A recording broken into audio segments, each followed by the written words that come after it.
ऊसाचं क्षेत्र ठिबक सिंचनाखाली आणण्यासाठी राज्य सरकार शेतकऱ्यांना सवलतीच्या दरात कर्ज उपलब्ध करून देणार।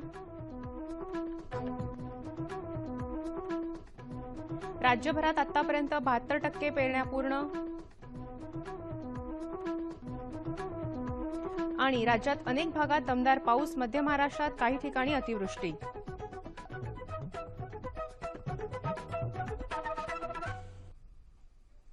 नमस्कार, कृषी वार्ता या बातमीपत्रात मी शर्मिष्ठा म्हात्रे आपलं स्वागत करते। आता पाहूया कृषी विषयक सविस्तर वृत्त। येत्या 2 वर्षात राज्यातलं 3 लाख हेक्टर ऊसाचं क्षेत्र ठिबक सिंचनाखाली आणण्यासाठी राज्य सरकार शेतकऱ्यांना सवलतीच्या व्याजदरात कर्ज उपलब्ध करून देणार आहे। ऊस उत्पादक शेतकऱ्यांना 7.25% व्याजदरानं जिल्हा मध्यवर्ती सहकारी बँकेकडून हे कर्ज वितरित होईल। यापैकी 4% व्याज राज्य सरकार देईल, 1.25% व्याज साखर कारखान्यांकडून तर शेतकऱ्यांकडून फक्त 2% इतकंच व्याज आकारलं जाणार आहे। यंदाच्या खरीप हंगामात आतापर्यंत राज्यभरात 72% क्षेत्रावर पेरण्या झाल्या आहेत। राज्यात अनेक भागात चांगला पाऊस झाल्यानं पेरण्यांची कामं उत्तम झाली आहेत। पुणे, कोल्हापूर तसंच कोकण भागात भाताच्या पुनर्लागवडीची कामं सुरू आहेत। मराठवाड्यात काही भागात पावसानं खंड दिल्यानं पिकं सुकून जाण्याचा धोका आहे।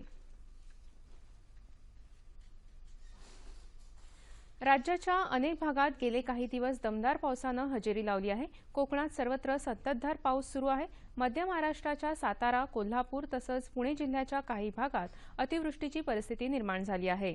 तसंच विदर्भात देखील सामान्य स्वरूपाचा पाऊस पडत असून गडचिरोली आणि चंद्रपूर जिल्ह्यांमध्ये मात्र पावसाची संततधार सुरू आहे। मराठवाड्यात गेल्या काही दिवसात पाऊस पडला नव्हता, त्यामुळे शेतकऱ्यांवर दुबार पेरणीचं संकट आलं होतं। मात्र बुधवारपासून चांगला पाऊस झाल्यानं पिकांना जीवदान मिळालं आहे। आधार क्रमांकाच्या धर्तीवर आता राज्यातल्या 55 लाख जनावरांना 12 आकडी युनिक ॲनिमल आयडेंटिफिकेशन क्रमांक देण्यात येणार आहे। राष्ट्रीय दुग्ध विकास मंडळ आणि इन्फोसिस या माहिती तंत्रज्ञान कंपनीच्या संयुक्त सहकार्यानं हा उपक्रम राबवण्यात येत आहे। पशुसंजीवनी योजनेअंतर्गत या कार्यक्रमाची अंमलबजावणी होत असून आतापर्यंत 10 लाख जनावरांना क्रमांक देण्याचं काम पूर्ण झालं आहे। या प्रकल्पामुळे राज्यातलं 55 लाख पशुधन संगणक प्रणालीमध्ये येणार आहे।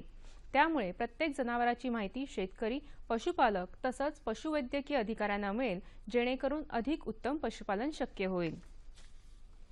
आता पाहूयात बाजारभाव।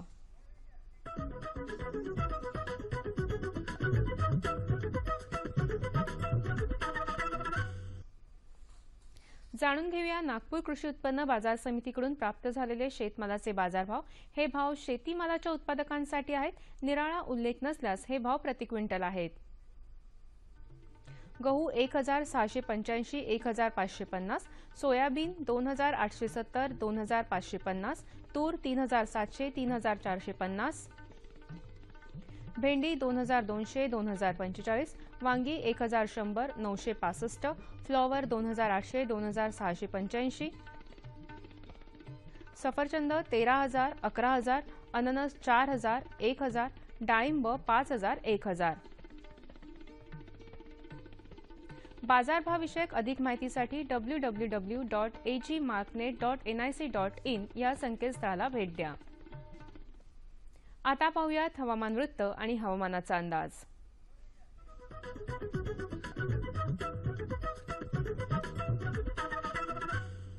नमस्कार। महाराष्ट्र राज्यातील हवामानाचा आढावा घ्यायचा झाला तर गेल्या 24 तासात कोकणात बहुतांश ठिकाणी, मध्य महाराष्ट्र व विदर्भात बऱ्याच ठिकाणी तसेच मराठवाड्यात काही ठिकाणी पाऊस पडला। पुढील 5 दिवसांचा हवामानाचा अंदाज असा आहे। कोकणात बहुतांश ठिकाणी, मध्य महाराष्ट्रात बऱ्याच ठिकाणी, मराठवाड्यात काही तर विदर्भात पुढील 1 दिवस बऱ्याच ठिकाणी व त्यानंतर काही ठिकाणी पाऊस पडण्याची शक्यता आहे। शेतकरी बंधूंना इशारा देण्यात येत आहे की कोकणात पुढील 5 दिवस तसेच मध्य महाराष्ट्रात पुढील 2 दिवस तुरळक ठिकाणी जोरदार ते अतिजोरदार पाऊस पडण्याची शक्यता आहे। शेतकरी बंधूंनी कोकण व मध्य महाराष्ट्रात खरीप पिकातील अतिरिक्त पाण्याचा निचरा करावा। कोकणात भात लागवड झालेल्या ठिकाणी रोपांच्या प्राथमिक वाढीच्या अवस्थेत 2 ते 3 सेंटीमीटर व फुटव्याच्या अवस्थेत 3 ते 5 सेंटीमीटर पाण्याची पातळी ठेवावी। पूर्व विदर्भात 21 ते 25 दिवसांच्या भात रोपांची पुनर्लागवड करावी। तसेच मध्य महाराष्ट्रात भात व नागली रोपांची पुनर्लागवड सुरू ठेवावी। टोमॅटो पिकावरील करपा रोगाच्या नियंत्रणासाठी मँकोझेब 25 ग्रॅम प्रति 10 लिटर पाण्यात मिसळून पावसाची उघडीप पाहून फवारणी करावी। वांगी पिकाच्या शेंडा व फळे पोखरणाऱ्या अळीच्या नियंत्रणासाठी 4% निंबोळी अर्क किंवा सायपरमेथ्रिन 25%, प्रवाही 5 मिलीलिटर किंवा क्लोरपायरिफॉस 20 EC 20 मिलीलिटर प्रति 10 लिटर पाण्यात मिसळून पावसाची उघडीप पाहून फवारणी करावी। कोकणात नागलीची पुनर्लागवड करताना 2 रोपात 15 सेंटीमीटर व 2 ओळीत 20 सेंटीमीटर अंतर राहील याची दक्षता घ्यावी व पुनर्लागवड ठोंबा पद्धतीने करावी। ठोंबाच्या छिद्रात 870 ग्रॅम युरिया व 2.5 किलो सिंगल सुपर फॉस्फेट प्रति गुंठा क्षेत्र याप्रमाणे खताची मात्रा द्यावी। मध्य महाराष्ट्रात भुईमूग व सोयाबीन इत्यादी पिकात जमिनीत वापसा आल्यानंतर कोळपणी करावी व पिके तणमुक्त ठेवावीत। मराठवाडा विभागात तुरीचे पीक सुरुवातीच्या काळात 30 ते 40 दिवस अतिशय सावकाश वाढते। यामुळे सुरुवातीच्या काळात तणांचा प्रादुर्भाव जास्त असतो। तुरीचे पीक पेरणीपासून 45 दिवसांपर्यंत तण विरहित ठेवल्यास उत्पादनात लक्षणीय वाढ होते। मूग, उडीद या पिकात पेरणीनंतर सुरुवातीच्या 1 महिन्यात तण नियंत्रणासाठी 1 खुरपणी व 2 कोळपण्या कराव्यात, कारण तण नियंत्रण 1 महिन्यापर्यंत न झाल्यास मोठ्या प्रमाणात नुकसान होते। धन्यवाद। जाणून घेऊया राज्यातल्या प्रमुख शहरांचं तापमान कमाल आणि किमान अंश सेल्सिअसमध्ये। मुंबई 28-26, पुणे 27-23, नागपूर 30-24, औरंगाबाद 28-22, सोलापूर 31-22 आणि नाशिक 29 आणि 23। हवामानविषयक अधिक माहितीसाठी www.imdmumbai.gov.in या संकेतस्थळाला भेट द्या। याबरोबरच आजच्या कृषी वार्ता संपल्या। पुन्हा भेटूया पुढील कृषी वार्तामध्ये। तोपर्यंत नमस्कार।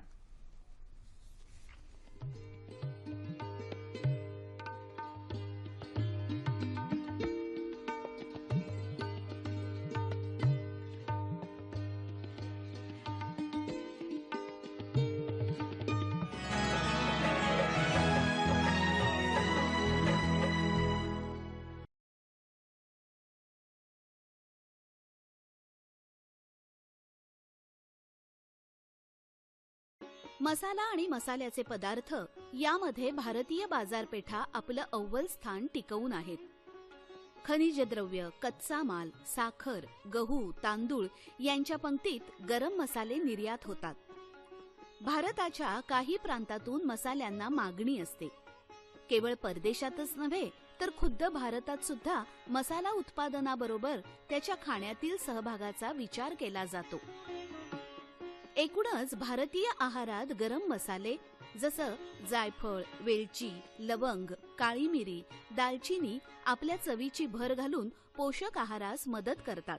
भारतातला दक्षिणेकडचा भाग हा पारंपरिक गरम मसाले यासाठी प्रसिद्ध आहे। परंतु अलीकडे पूरक व्यवसायाच्या निमित्ताने काही शेतकरी आपल्या शेतात मसाला पिकावर भर देताना दिसतात। महाराष्ट्रही यात आघाडीवर आहे। खरीप रब्बी पेरणी अंतर्गत सावलीत या झाडांची पैदास करण्यात येते। आवड असेल तर सवडही काढता येते। या ध्यानधारणेतून प्रेरित झालेल्या अनंत राऊत यांची कथा प्रेरणादायी आहे। शेतीचा सर्वोत्कृष्ट कृषी भूषण पुरस्कार मिळवणं म्हणजे अखंड मेहनतीचं फळ। केळी, पानवेली, नारळ यापेक्षा काहीतरी वेगळं करण्याच्या प्रयत्नांची ही पराकाष्ठा 1972 पासून सुरू झाली। प्रयत्ने वाळूचे कण रगडिता तेलही गळे आणि आश्चर्य म्हणजे केळवे माहीम परिसरातील जमीन पोषक नसूनही गरम मसाला लागवड यशस्वी करून दाखवणारे अनंत राऊत आपल्या मसाल्यासाठी प्रसिद्ध झाले। यामागे प्रयोग, मेहनत, अनुभव यांची शिदोरी होतीच। मसाल्यांची रोपं आयात करताना झालेले प्रयत्न, अपयश याचा लेखाजोगा तटस्थपणे राऊत मांडतात। मला पूर्वीपासून शेती बागायतीची एक आवड होती आणि पूर्वीपासून आम्ही येथे केळी, पानवेल, नारळ, पोपळी ह्याच्या बागा लावत होतो, करत होतो. तरीसुद्धा मला असं वाटलं की काहीतरी आपण जरा वेगळं काहीतरी करून बघावं. आणि म्हणून मी जसे सगळी सावली झालेली होती आणि या सावलीमध्ये मसाल्याची पिकं सावलीतच होतात असं मी भूगोलात वगैरे वाचलं होतं. तर त्यामुळे माझ्या एक ती अशी आवड होती, आवड माझ्या निर्माण झाली की आपण सुद्धा एक ही मसाल्याची रोपं मिळवून कुठून तरी याची लागवड करावी. आणि त्या दृष्टीने मी त्याचा प्रयत्न करायला लागलो. आणि असे प्रयत्न करत असताना मला बऱ्याचशा मी त्या सीड कंपन्या किंवा हे ज्या नर्सऱ्याज वगैरे आहेत त्यांच्याकडे चौकशी केली, परंतु मला त्यावेळेला ती रोपं कुठूनही उपलब्ध झाली नाही.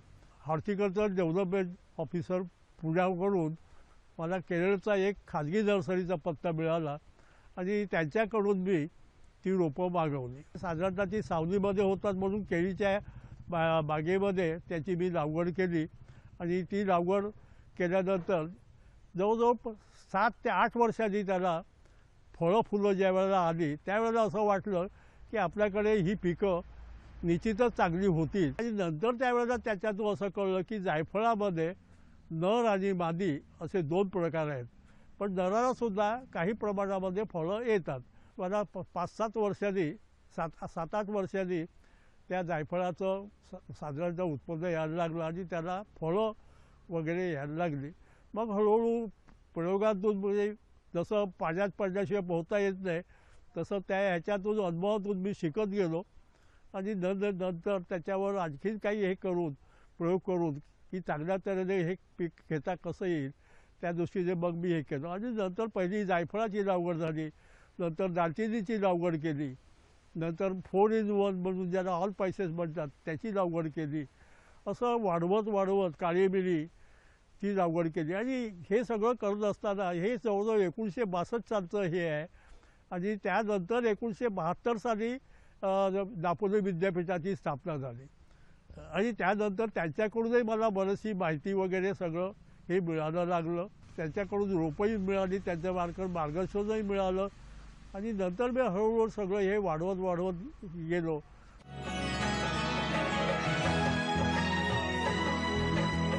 ना नफा ना तोटा अंतर्गत रोपांची निगा राखणं जोखमीचं काम होतं. जमिनीत खड्डा करून टप्प्याटप्प्याने सर्व प्रकारच्या मसाला झाडांचं लागवड क्षेत्र नक्की झालं. वेलची, जायफळ, लवंग, दालचिनी, ऑल स्पायसेस केळी बागेत स्थिरावली. खमंग वासाची वेलची गोड पदार्थाची लज्जत वाढवून स्वादिष्ट ठरली. वेलचीच्या जाती किती आणि कोणत्या? सोनटक्का वर्गीय पीक वेलची किती वर्षात येते? विजुकीची वैशिष्ट्ये काय हे जाणता आलं. वेलचीच्या 2-3 जाती मी हे केलेल्या आहेत. विझुकी म्हणून एक केरळमध्ये एक ह्याची हे लागवड आहे. म्हैसूरमध्ये कर्नाटक वगैरे म्हैसूर ह्या भागामध्ये एक लागवड आहे म्हैसूर म्हणून. अशा 2-3 वेलचीच्या जाती आहेत. अशा बऱ्याचशा जाती मी हळूहळू जमा केल्या. मसाला लागवडीत नियोजनपूर्व तयारी, मशागत, जमिनीचा कस आणि रोप निर्मिती ह्या गोष्टी आवश्यक ठरतात. व्हेनिलाला हातानं परागीकरण करणं गरजेचं असतं. त्याची कलमं, शेंगा, पानवेली ऐवजी व्हेनिला लागवड उत्पादनासाठी योग्य असल्याचं मत राऊत यांनी व्यक्त केलं. 2000 साली मी ह्याला गेलो होतो कर्नाटकमध्ये. तेथे मी व्हॅनिलाची लागवड पाहिली आणि मला ते पीक एवढं आवडलं की 50% सावलीमध्ये होणारं आणि साधारणतः ते ओल्या 10,000 रुपये किलो त्या ओल्या शेंगाचा एवढा बाजार ऐकल्यानंतर मला निश्चित असं वाटलं की आमच्या पानवेलीपेक्षा ह्याचं उत्पादन जर घेतलं तर ते फार प्रॉफिटेबल म्हणजे लाभदायी होईल.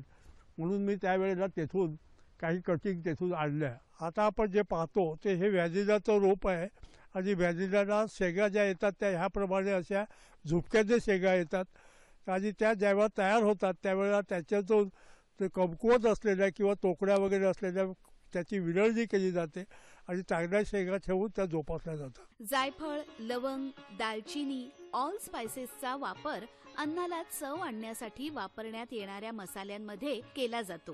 जायफळाची लागवड करताना घ्यावयाची काळजी, त्याचं उत्पादन, खत, कीटकनाशक फवारणी आणि त्यातून मिळणारा नफा फायदेशीर ठरतो.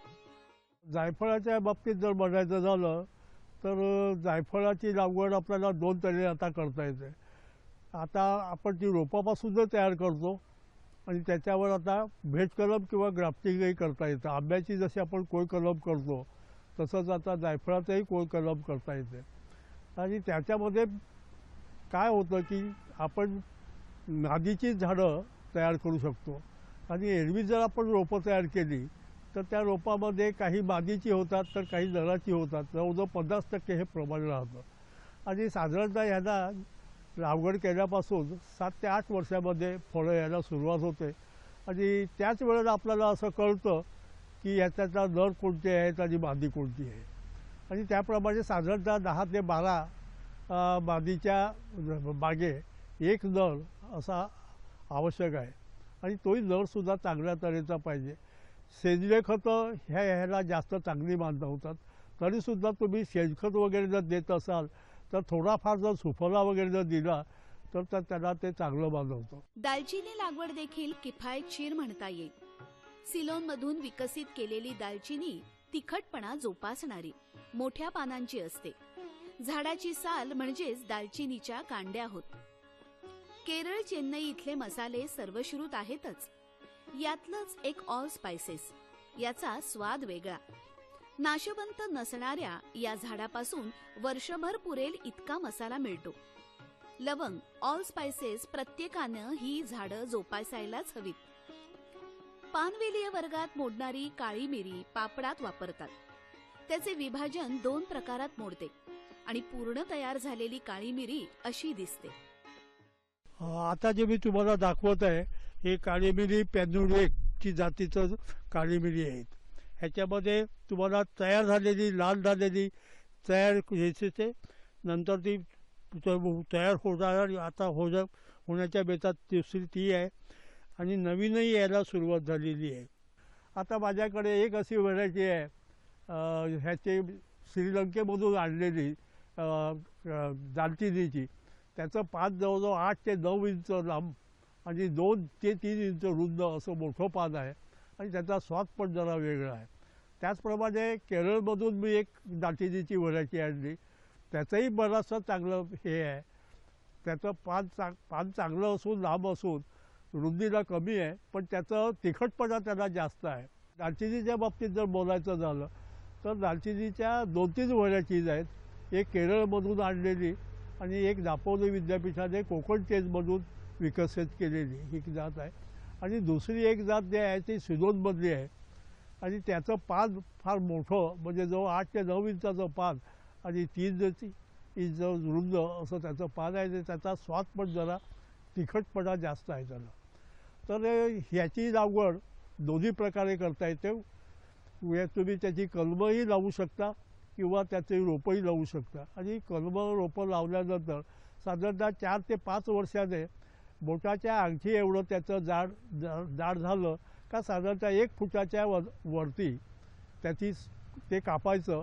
ते कापण्याच्या अगोदर तुम्ही जर त्याचं हे बघितलं, साल काढून बघितली, तर ती इझिली जर निघत असेल, साल नैसर्गिकरित्या आपोआप सुटत असेल, तर ते साल काढायला योग्य झालं आहे असं समजून आपण ते झाड काढायचं. आणि ते काढून त्याचं तुकडे करून 8 ते 9 इंचाचे तुकडे करून त्याची साल काढली जाते. आणि पानं ही तमालपत्र म्हणून आपण विकू शकतो आणि त्याचा उपयोग मसाल्यामध्ये होतो. आणि दालचिनीचा सुद्धा उपयोग आपण मसाल्यामध्ये करतो.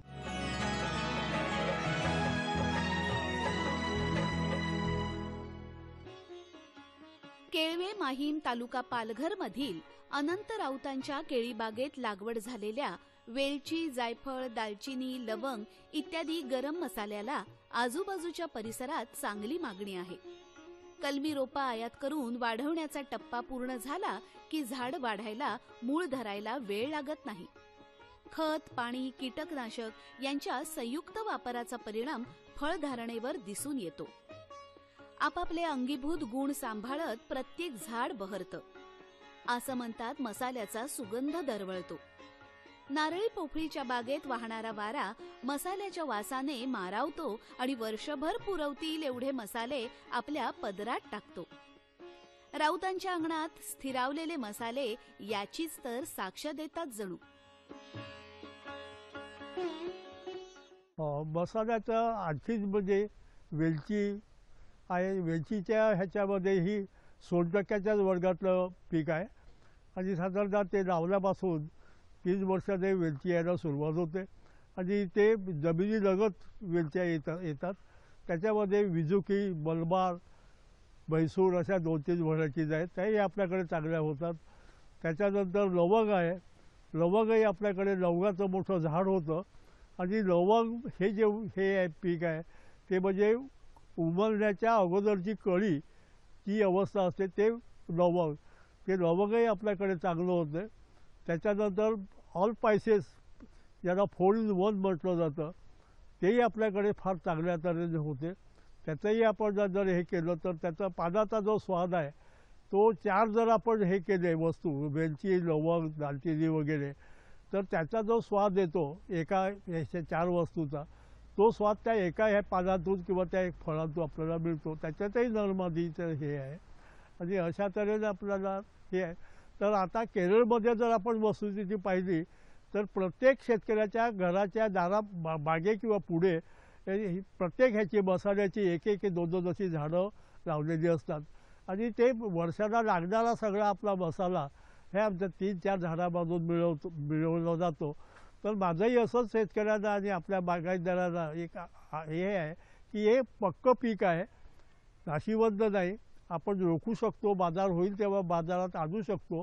तर त्यामुळे आपण ह्या पिकाचंही निदान प्रत्येकाने 2-2, 4-4 झाडं जरी लावली तरी आपण मसाल्याच्या बाबतीत स्वयंपूर्तता आणू शकतो.